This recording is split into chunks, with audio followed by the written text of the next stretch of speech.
Being part of a village is in my DNA. Growing up, I lived in a big old duplex with a huge front porch and a big backyard. My sister, parents, and I lived on the lower unit, and my aunt, uncle, and cousins lived in the upstairs unit. And having my cousins nearby was awesome. We spent hours outside, riding our bikes, climbing trees, and digging for worms. We had a swing set and a swimming pool and a big old plentiful blueberry bush that supplied us with juicy sweet blueberries.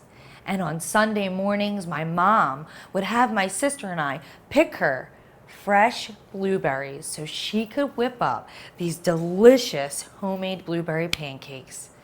The only thing sweeter than those blueberries were all the memories made in that big old duplex. When we weren't playing outside, we were hanging at the Village, the small pizzeria that my dad and his brother Rob bought, which quickly became a staple in the community. And we loved hanging out there together, making pies and playing waitress. There were a lot of regulars that would stop in to catch up over a drink, a slice of pizza, or a hot bowl of my mum's greatly loved escarole soup.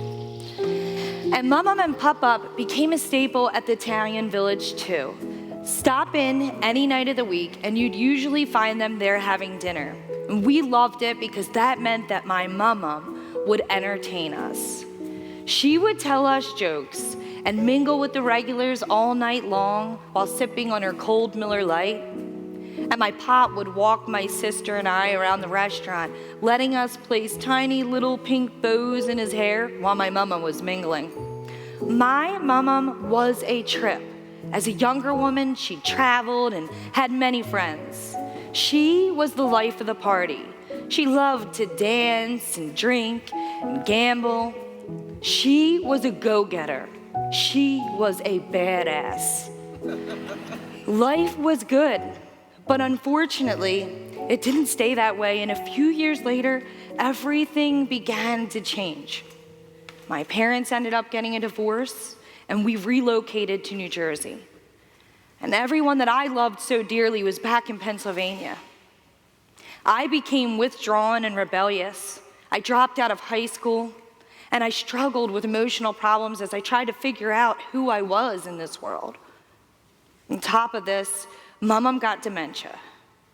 The for sale sign went up on the Village, and as her disease progressed, on her house too.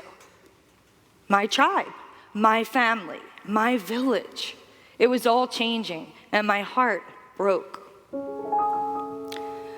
Mum's Alzheimer's took a slow, tedious course. For the majority of her illness, we were able to keep her home, taking turns between aunts, uncles, cousins, and friends spending the night. We did our best. We kept her home until she didn't recognize that she was at home. I remember one time while sitting with my mama, she jumped up and said, "I'm going to see my mom." She bolted out the front door and got to the end of the driveway, and she looked both ways. She scratched her head, and I could tell that she was lost. So I ran up behind her. I said, "Hey, Mama." She was so relieved to see me. My mama could never sit still, and we really had nothing to keep her busy. It was really difficult on the family. And my heart broke for my father. He and his brother's relationship fractured as they tried to navigate the caretaking. And I began to see the strain that it took on his mind as well. He began taking on her forgetfulness. See, I wasn't the primary caregiver. I would only go for 24-hour increments at most. But he'd do Friday to Monday. And even 24 hours felt like an eternity. It was always repetition of the same questions. I stopped going. Caretaking took its toll on each of us individually and as a family. It finally got to the point where we could no longer keep Mum home. It's really difficult to feel like you've failed your loved one.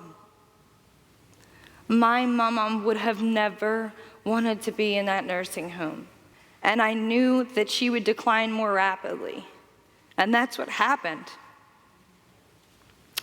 At the home, when I would go to visit, I know that she knew what she was trying to say, but she couldn't get it out so that we could understand. So I would just sit with her and brush her hair and rub her back. The staff was often overwhelmed with 30 dementia patients on a floor, and they couldn't always give each resident a human touch. But I could always tell that my brushing her hair and rubbing her back was comforting. I started to go less and less, but knowing my mom, she would have had a difficult time going herself. I would tell myself not to feel guilty, but it always hurt to leave her. You feel like such a liar. Mom, I'll be right back. And then you sneak out. I don't know if she understood that I was leaving her all alone. Then there's the fear that it's hereditary. My mom had 6 sisters, and 3 of them got dementia. So I'm terrified. But if there were a way to find out, I don't want to know.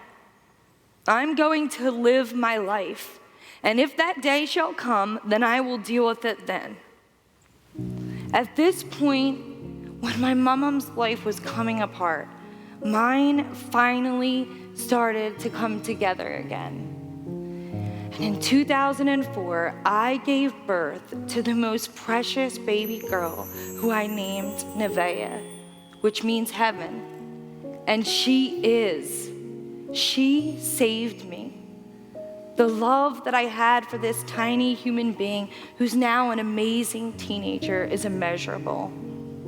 And caring for her began to heal my broken heart.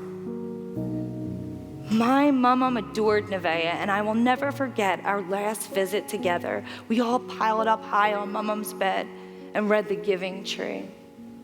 I will cherish that moment for as long as I live. At this point, I had been a waitress for many years. It was part of my family legacy. But I knew that I wanted to do more for the world than just serve meals.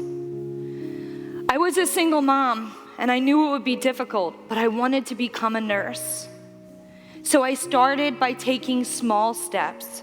First, by working full-time in dialysis as a patient care tech, and eventually going to nursing school. I love my dialysis patients. They come in 3 times a week for 5-hour treatments at a time, and we really get to know one another. They become family. I've cared for some of them for as long as I've been there, more than 15 years. When one of them passes, it's painful. The others see the empty chair, and they know. But as painful as it sometimes is, I knew the first day that I began working in healthcare that this was my calling. I have had the honor of caring for hundreds of patients who have in some ways become my new village. Mom died in 2017 while we were by her bedside, holding her hand and playing with her hair. In May, I graduated from nursing school, and I know that she would be so proud. But I wish that I could have protected her from that dreadful disease that came like a thief in the night, robbing her of her memories and abilities. Alzheimer's tried to take everything from our family, but it didn't win. My mom still remained my wonderful badass grandma, even without her words or memories. And as much as my family's been through, we've grown stronger in the broken places. I refuse to let Alzheimer's win, and I refuse to live my life in fear that it may come to hunt my memories down too. Instead, I will continue to stand by and care for human beings in their most vulnerable moments, in the hopes that if it ever does come for me, someone will care for me. Because we are a village and we have to stand together.